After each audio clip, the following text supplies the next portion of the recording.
What's up, everybody? It is G. Scott. Happy Wednesday to all of you. It is our 3 o'clock Wednesday Facebook Live conversation. You can hear my show right here on KIRO Radio from 7 to 10 p.m. weeknights every single night, Monday through Friday. Hope you guys are having a great Wednesday. And yes, we're going to talk about what everybody's talking about in the Seattle area, and that's this snow. It got real. And I think what happened is we dared Mother Nature, did we not? Did we not talk all that jazz? Did we not say, oh, Seattle, Snowmageddon? We made the memes you saw going around with the Space Needle in the snow and making fun of the fact that there was only going to be a 1 to 2 inches of snow and people in Seattle can't drive when it comes to snow. I bet you're not saying that now. I know a lot of people aren't saying that. So the snow has been really bad, something that we were kind of prepared for, but not really, especially with the amount of school that has been missed. But more important, I hope you guys have been safe out here in the snow. I have good news and bad news. Something that I want to talk about when it comes to the snow is the bad news is yes, the snow. And the bad news is some of us have been stuck in the house. We have cabin fever. And to all of you parents out there that have little kids, my heart goes out to you. You're not like my buddy Michael Simeone, where he has no kids, he has nothing to worry about. He just got back from Mexico. But to all you guys that have the little kids, I'm talking about the little kids that you can't go outside and play by themselves. So your kids are just staring at you, you're staring at them, and it really makes you question, is parenting really for you? I get it. I know it's been probably tough being in the house. Maybe you've been in the house with your significant other and you're looking at him, they're looking at you, and it's just all bad. And finally, you're just getting up out of the house. So that's the bad news. Here's the good news. Don't you think that a lot of employers now have finally gotten to the point where they're like, we really need to readdress some of our employees working from home?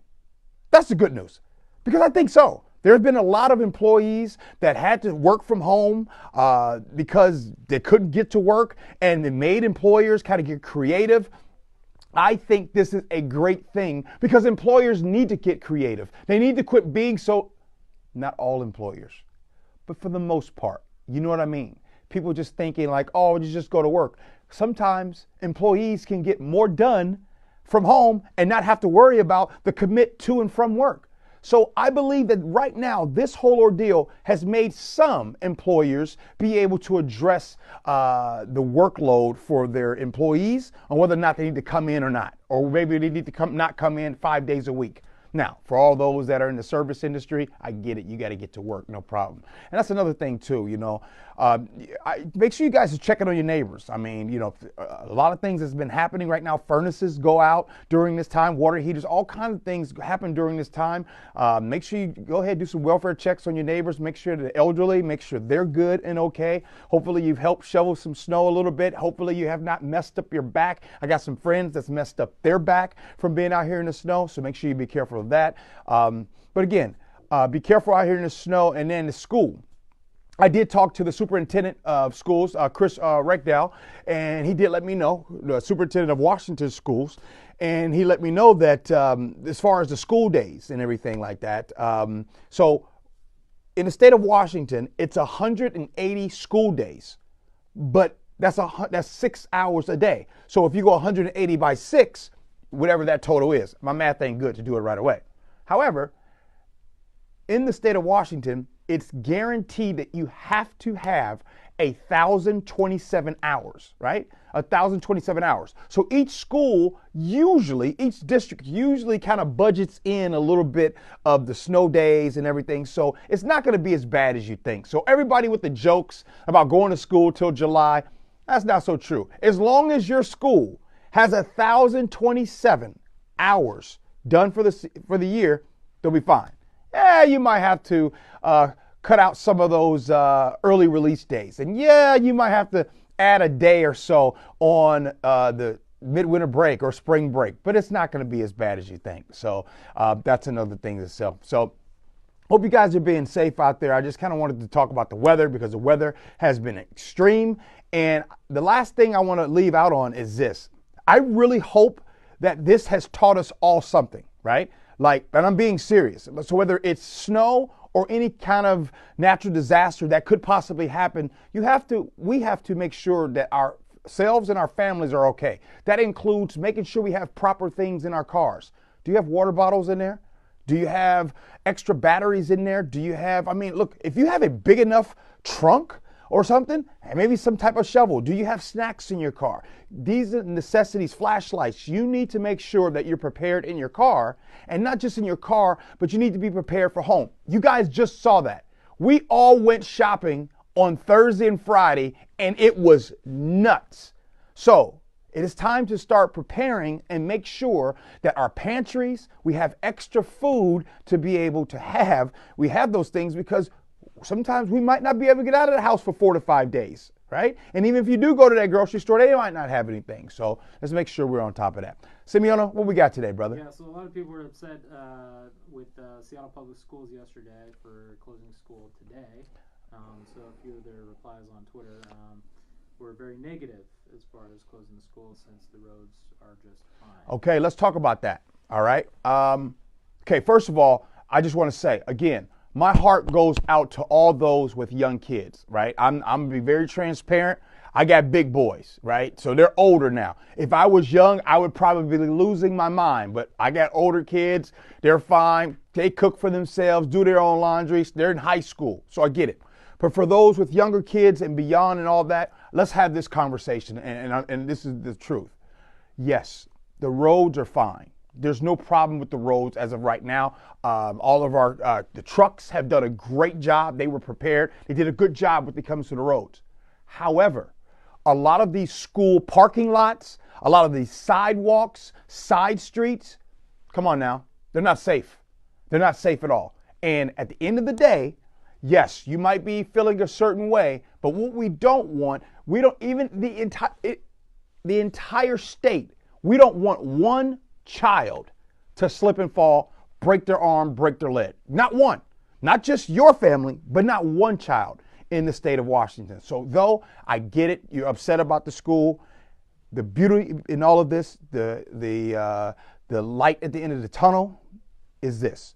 All kids are safe. And I talked to Chris Ragdale about this, and that's one of the number one reasons why districts chose that first. They have to choose safety first. Now, moms, dads, auntie, cousin, all them, come on now. Let's be honest. Safety first, right? Come on, safety first. What else we got, brother? So, obviously, the NWS Seattle posted that we received 2 of the top 9 February snow days in the history of Seattle. Right.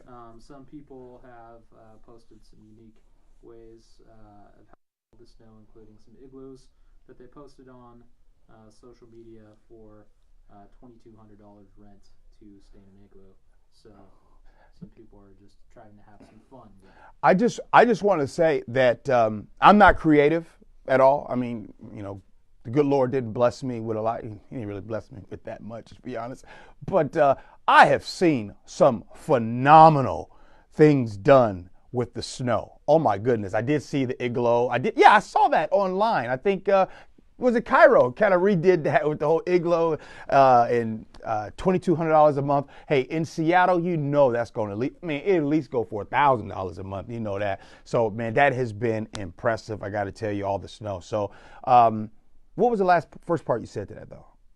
So the snow, we had 2 out of the top. Oh, yeah. But I wanted to talk about that when it comes to the snow right now, right? Like, that's extreme. But if you guys remember, in January, what were we saying? Let's go back to January conversations. Remember? It wasn't hardly raining. Remember? We were getting 55 degrees sun. Remember?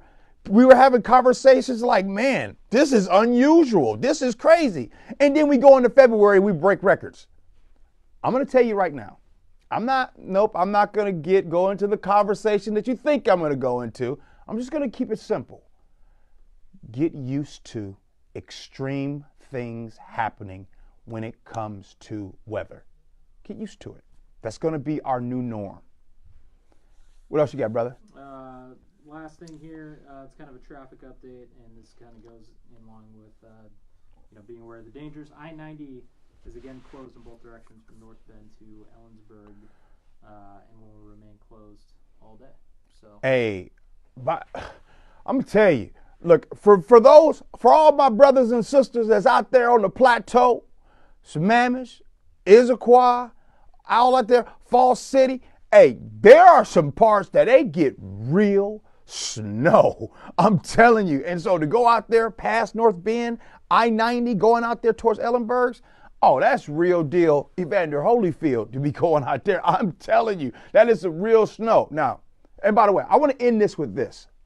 For all the people that you know that's like, oh, Seattle people can't drive. They don't know how to drive in the snow. I want you to tell them from the bottom of my heart, shut up. Listen, I'm from Chicago, born and raised. Yes, I drove in the snow. But let me just tell you, it's not like here. In Chicago, one, the roads are flat. There are no hills. That's one. Two, on the roads, they are not, they have no shame with the salt. It's salt everywhere. You could throw a steak or some chicken on the ground, and I guarantee you your stuff gonna be seasoned. There is salt everywhere all over Chicago. So it is easier to drive in Chicago than it is here. Where do you live? Do you live on a hill or something? A lot of folks do. It is hard to drive here in Seattle. By the way, I don't care how good you drive, there's nothing you can do on ice. Don't matter if you have four-wheel drive, F-350, don't matter. All right, guys, that's my time. Got to go. See you next week, 3 o'clock, Facebook Live.